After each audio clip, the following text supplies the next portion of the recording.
steps away from the Inner Harbor. Tonight we are at Camden Yards. They love their birds in Baltimore, but the fans here are anxious to see them take the next step after falling short in October last season. We welcome you to MLB Tuesday on TBS, a matchup of two playoff teams from last season as the Cleveland Guardians visit the Baltimore Orioles.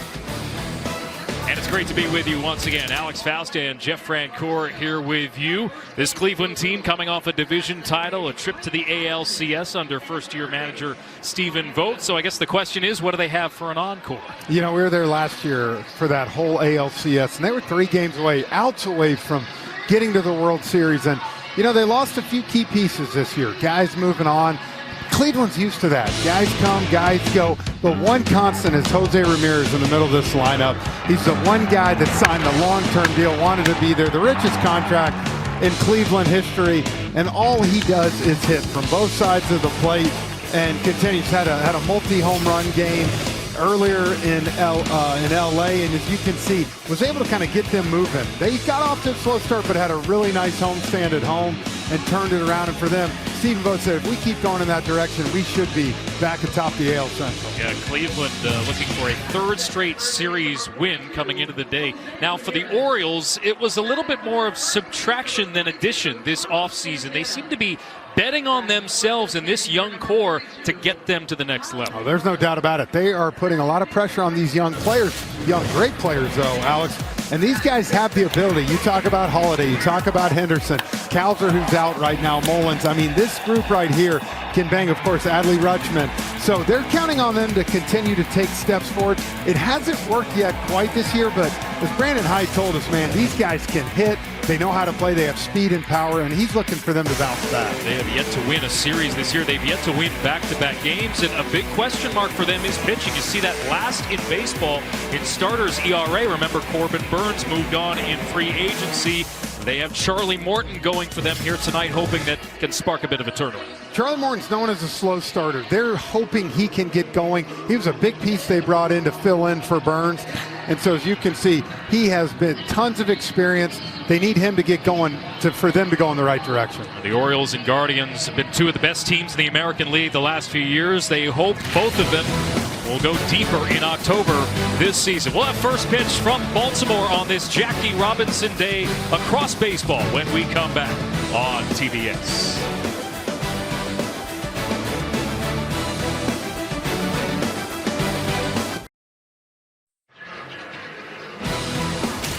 MLB Tuesday on TBS is brought to you by Vanda Pharmaceuticals. Innovate in the surface of people's pursuit of happiness. Alex Faust, Jeff Francoeur, MLB on TBS crew here with you at Camden Yards in Baltimore. Changeable skies, a little sprinkle of rain, and swirling winds here. Wind is usually coming off the water here, but it might be carrying out to right depending on how the gusts go. Here that we were watching batting practice, there were some balls flying out of here earlier. It was, and you can see the bird bath. They're getting ready for it in left center. Let's take a look at the Guardians' batting order here with Stephen Kwan as usual at the top and Jose Ramirez, a perennial MVP candidate, right behind him. Carlos Santana gets brought back to Cleveland for a third stint with the Guardians, and Kyle Manzardo will be the designated hitter. You see Bo Naylor down, his brother no longer with the team as he was traded to the Arizona Diamondbacks this offseason. Charlie Morton on the mound for the Orioles. You know, the last 4 seasons with the Braves, Frenchie, averaged 31 starts a season, more than 10 strikeouts per 9, and sub-4 ERA, but just hasn't found a groove yet this year. No, he hasn't. He's been one of the most durable pitchers. Obviously, after 30, so much success for Charlie Morton, big game pitchers, but you see that. That's 8.78 in the walks. 5 walks the last game for him, and he's kind of had trouble getting ahead of guys. And because of that, his ground ball rate right now, 24%, usually way over 40%.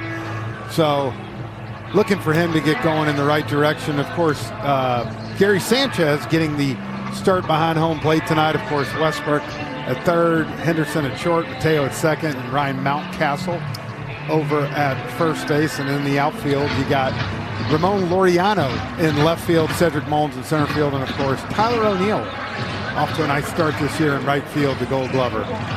Brought him in to try and replace some of the production from Anthony Santander. Of course, that's still a big hole in the middle of their lineup, and something they're trying to figure out how to get a little bit more production. For the Guardians, just over the 500 mark, second in the division, and Stephen Kwan to lead things off. A roller coaster ride for him last season. Up near the top of the American League and batting average most of the year as he takes a strike from Charlie Morton.